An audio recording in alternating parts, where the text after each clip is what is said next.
किशोरी लाल जी के बेटे राघव की शादी की बात जगह जगह चल रही थी। लेकिन किशोरी लाल जी को कोई लड़की पसंद ही नहीं आती थी। और उसकी एक ही वजह थी, किशोरी लाल जी का लालची होना।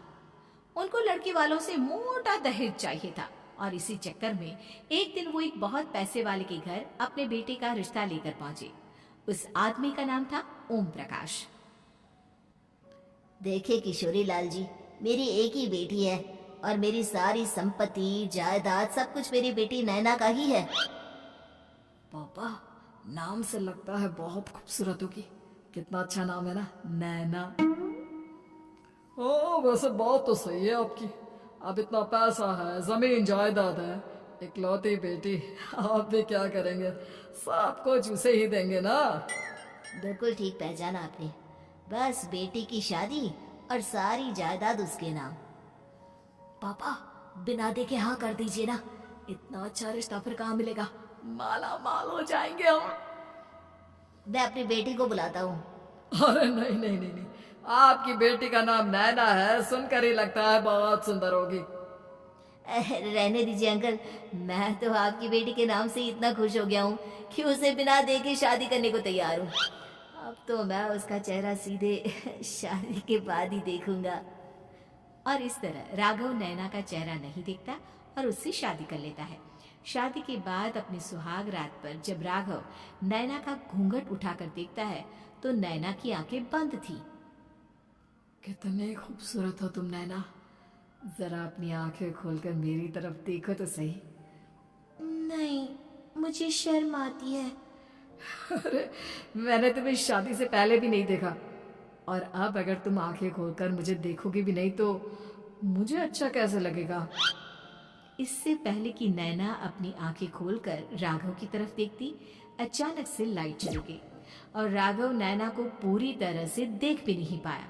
अगली सुबह नैना राघव के लिए नाश्ता बनाकर लेकर आई। अरे ये क्या, आधा पराठा सेका हुआ है और आधा बिल्कुल कच्चा। ये तुमने क्या किया नैना? बहू, तुमने क्या आधा पराठा तवे से नीचे लटका कर रखा था, जो आधा सेका है और आधा कच्चा? मुझे जितना दिखेगा उतना ही तो सीखूंगी ना पापा जी। जहाँ जहाँ मुझे नजर आ रहा था वहाँ मैंने सीख लिया, जहाँ जहाँ नहीं दिखा वहाँ कच्चा रह गया होगा। इसका क्या मतलब है? ये कैसा मजाक कर रही है तुम? अरे बहू, तुमने इतना लंबा घूंघट क्यों लगाया हुआ है? देखो, हमारे घर में बहुओं को बेटी की तरह रखा जाता है, और फिर तुम तो इतना सारा माल लेकर आई हो। देखो, ये घूंघट डालकर रखने की कोई जरूरत नहीं है। हाँ नैना, पापा जी ठीक कह रहे हैं, तुम तो आराम से रहो, अपना ही घर समझो। नैना अचानक से अपना घूंघट उठा लेती है। अरे ये क्या पापा, नैना की तो एक आंख फूटी हुई है। नाम से नैना, लेकिन ये तो कानी बहू निकली। मेरे साथ धोखा हुआ है, धोखा। बिना दिखाए अपनी काली लड़की मेरे संग ब्याह दी। मुझे काली भी नहीं चाहिए। मुझे अभी ओम प्रकाश जी से बात करनी पड़ेगी। आखिर उन्होंने मेरे साथ ऐसा किया क्यों? अरे, आप लोगों ने ही तो पापा से कहा था कि आप लोग शादी से पहले मुझे देखना नहीं चाहते। अब मेरे पापा पर क्यों इल्जाम लगा रहे हैं? अरे लेकिन उन्हें बताना तो चाहिए था ना कि तुम कानी हो, एक आंख से तुम्हें दिखाई नहीं देता। किशोरी लाल और राघव नाराज होकर ओम प्रकाश को अपने घर बुलाते हैं। पापा जी, ये आपने क्या किया?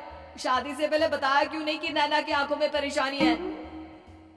अरे, आप ही ने तो लड़की देखने से मना कर दिया था। और लेकिन आप बता तो सकते थे।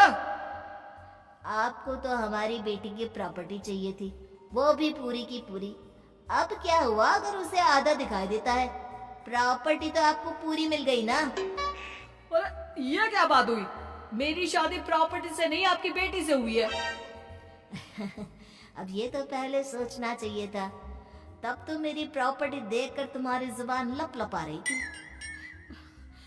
लेकिन मैं कानी लड़की को अपनी बीवी बनाकर नहीं रख सकता।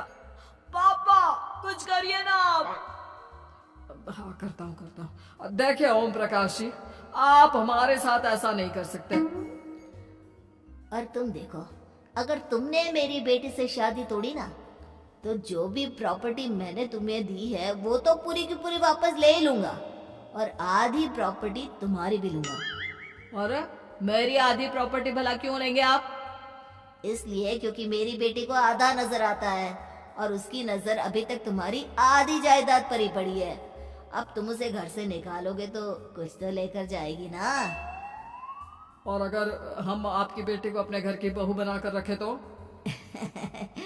तो तुम्हारी पूरी प्रॉपर्टी तुम्हारी ही रहेगी, और जो मैंने तुम्हें दिया है ना उसमें से बस मैं आधा लेकर जाऊंगा।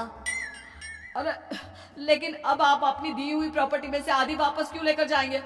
अगर मैं आपकी बेटी को अपनी पत्नी बनाकर रखने को तैयार हूं तो? इसलिए ताकि भविष्य में अगर तुम मेरी बेटी को धोखा दो तो उसके पास कुछ तो रहे जो पति का हो। वैसे मेरे पास तो बहुत कुछ है, लेकिन अपने पति की कोई निशानी तो उसके पास होनी चाहिए ना। अब अगर तुमने मेरी बेटी को कानी कहा तो तुम्हें प्रॉपर्टी भी कानी ही मिलेगी, पूरी नहीं। जमाए राजा। किशोरी लाल और राघव समझ चुके थे कि वो बुरी तरह फंस चुके हैं और अब उनके पास वहां से निकलने का कोई चारा नहीं है। अब समझ में आया ना, लालच बुरी बला होती है। एक तो तुम्हें प्रॉपर्टी मिली, ऊपर से बीवी मिली, उसमें तुम्हें नखरे भी दिखाने हैं। आए बड़ी, चुपचाप बैठो तुम। कुछ दिनों के बाद नैना राघव की कार लेकर बाजार घूमने निकलती है और जब कार लेकर वापस आती है, ये क्या? एक तरफ से मेरी गाड़ी पूरी खराब हो चुकी है। लगता है तुमने मेरी गाड़ी को किसी दूसरी गाड़ी के साथ एक्सीडेंट किया है। अरे कितना बड़ा नुकसान कर दिया तुमने बहू। वो क्या है ना पापा जी, मुझे एक आंख से दिखाई नहीं दे रहा था, सामने से गाड़ी आ रही थी। मुझे तो सिर्फ आधा ही दिखाई दिया और वो गाड़ी मेरी कार से रगड़ते हुए निकल गई। अब मैं क्या करूं बताओ? आप इसे ठीक कराने के पैसे कौन देगा? तुम्हारे पापा? तुमने मुझसे इस तरह से बात की? अभी रुको। नैना राघव की शिकायत ओम प्रकाश को कर देती है। देखो राघव, अब जो मेरी आधी प्रॉपर्टी तुम्हारे पास थी ना उसमें से आधी और मैं लेकर जाऊंगा, क्योंकि तुमने मेरी बेटी को डांटा। अरे नहीं नहीं पापा जी, गलती हो गई, माफ कर दो। गलती की तो कोई गुंजाइश ही नहीं। अगली बार मेरी बेटी को डांटा तो बची हुई आधी में से आधी और ले जाऊंगा। लालच के चक्कर में हम दोनों ने बहुत बड़ी गलती कर दी बेटा। एक तो तुम्हें कानी बहू मिली और ऊपर से जो माल मिला वो भी काना। इस तरह राघव की हर एक गलती पर ओम प्रकाश उसकी प्रॉपर्टी का आधा आधा हिस्सा लेकर अपना सारा माल वापस ले गया और राघव को कानी बीवी से काम चलाना पड़ा। भाई लालच वाकई में बुरी बला है।